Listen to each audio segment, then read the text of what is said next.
сәлеметсіздер ме? Менің есімім Нұрнияз баласа. Хб-24 тобы. Бүгін біз желілер және коммуникациялар тақырыбында презентация қорғайтын боламын. А, Жоспарға тоқтала кетсек, компьютерлік желілер дегеніміз не? Желінің түрлері, желінің негізгі компоненттеріне және телекоммуникациялар ұғымымен интернет және оның маңызы, сымсыз байланыс технологиялары және артықшылықтары мен кемшіліктеріне тоқталатын боламыз. Компьютерлік желілер дегеніміз бұл екі немесе одан да көп компьютерлерді немесе құрылғыларды бір-бірімен байланыстырып, ақпарат алмасуға, ресурстарды пайдалануға мүмкіндік беретін жүйе. Және желінің негізгі мақсаты бірлесіп жұмыс істеу және ортақ ресурстарды пайдалану болып табылады. Компьютерлік желілердің негізгі үш түрі бар: LAN, MAN және WAN. LAN дегеніміз бұл жергілікті желі, бұл бір ғимарат немесе бөлме ішіндегі орналасқан құрылғыларды біріктіреді. MAN бұл қалалық желі, бір қала көлеміндегі бірнеше жергілікті желілерді байланыстырады.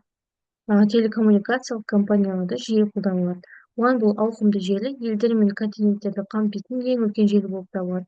Интернет WAN-ның ең кең тараған үлгісі, деректер беру жылдамдығы салыстырмалы түрде төменірек болуы мүмкін.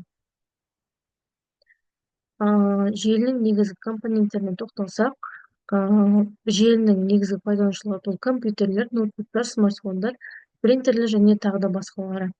Олар ақпаратты жібереді, қабылдайды және ортақ ресурстарды пайдаланады. Келесі бұл сервер желідегі орталық компьютер. Ол ақпарат сақтайды, өңдейді, басқа құрылғыларға қызмет көрсетеді.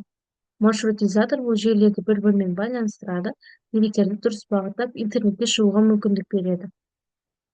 Және келесі бұл коммутатор, желідегі құрылғылар арасындағы деректердің ағынын басқарады, құрылғыларды өзара байланыстырып, тиімді жұмыс істеуге көмектеседі. Келесі кабельдер мен сымсыз байланыс, ол құрылғыларды бір-бірімен физикалық немесе сымсыз түрде байланыстырады. Және протоколдар, ол компьютерлердің бір-бірімен қалай сөйлейтінін анықтайтын ережелер. Ең танымал протокол ол TCP/IP протоколы.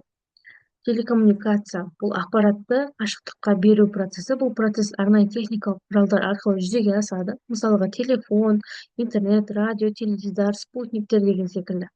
Телекоммуникация құралдарына мысалдар, мысалы, телефонның байланысы, интернет, радио және теледидар, спутниктік байланыстар жатады.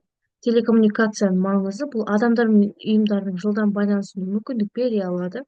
Білім мен ақпаратқа қол жеткізу жеңілдейді, экономикалық және әлеуметтік дамуға әсер етеді және қашықтықтан жұмыс істеуге жағдай жасай алады.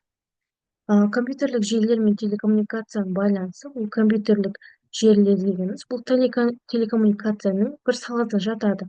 Олар арқылы ақпаратты желі ішінде және интернет арқылы жеткізуге болады. Интернет және оның маңызы.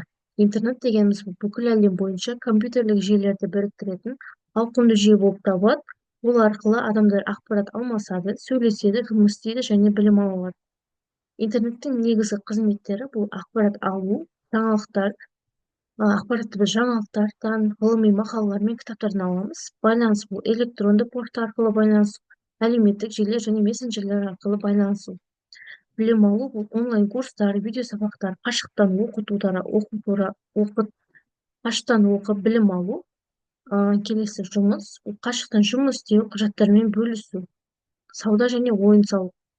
Интернеттің маңызы бұл уақыт пен қашықтықты қысқартады, ақпаратқа қол жеткізуді жеңілдетеді, білім мен ғылымды таратады, білім мен және экономика мен бизнес дамуына үлес қосады, адамдар арасында байланысты күшейтеді. Сымсыз байланыс технологияларына тоқталсақ, сымсыз байланыс дегеніміз бұл құрылғылар арасында кабельсіз, яғни ауа арқылы ақпарат жіберу технологиясы.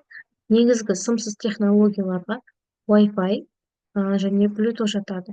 Wi-Fi бұл жергілікті сымсыз желі, үйде, мектепте, кафеде интернетке қосылу мүмкіндігін береді. Bluetooth қысқа қашықтықтағы құрылғылар байланысы, ол құлаққап, телефон, принтер, смартфон сияқты, смарт сағат секілді мобильді құрылғыларға қосылуға мүмкіндік береді. Инфрақызыл қарапайым пульттерде кейбір ескі құрылғыларда қолданылады. Және компьютерлік желілердің артықшылықтары мен кемшіліктері де болады. Артықшылықтарына тоқталсақ, бұл ақпарат алмасу оңай, құжаттарды, файлдарды тез жіберуге болады. Ортақ ресурстарды пайдалану, принтер, сканер, интернетті бірнеше құрылғыға бірдей қолданып, қашықта жұмыс істеуге болады. Онлайн жұмыс оқу мүмкіндігін арттырады және тиімділік пен өнімділікті де арттырады. Бірлескен жұмыс, жылдам байланыс және интернетке қосылу мүмкіндігі әлемдік ақпаратпен байланыс орнатуға мүмкіндік береді. Ал кемшіліктері желілер арқылы зиянды бағдарламалар таралуы мүмкін, құпия ақпараттың таралу қаупі бар, деректердің ұрлану немесе сыртқа кетуі және желіден тәуелділік. Ал байланыс болмаса, жұмыс тоқтайды. Қымбат құрылғылар мен қызметтер және техникалық ақаулар мен қиындықтар байланыстың үзілуі жүйенің баяу жұмыс істеуіне алып келеді. Қорытындылай келсек, компьютерлік желілер қазіргі замандағы ақпараттық қоғамның негізі. Олар арқылы адамдар ақпарат алмасады, бірлесіп жұмыс істейді, оқиды және интернетке қосыла алады. Желілердің негізгі түрлері LAN, MAN, WAN, тіпті PAN секілді желілер күнделікті өмірімізге енген болатын. Сымсыз технологиялар мен телекоммуникациялар желілерді бұрынғыдан да ыңғайлы етті.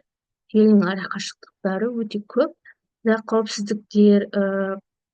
желінің артықшылықтары көп, бірақ қауіпсіздік пен техникалық қызмет көрсетуді ескеру өте маңызды. Назарларыңызға рахмет.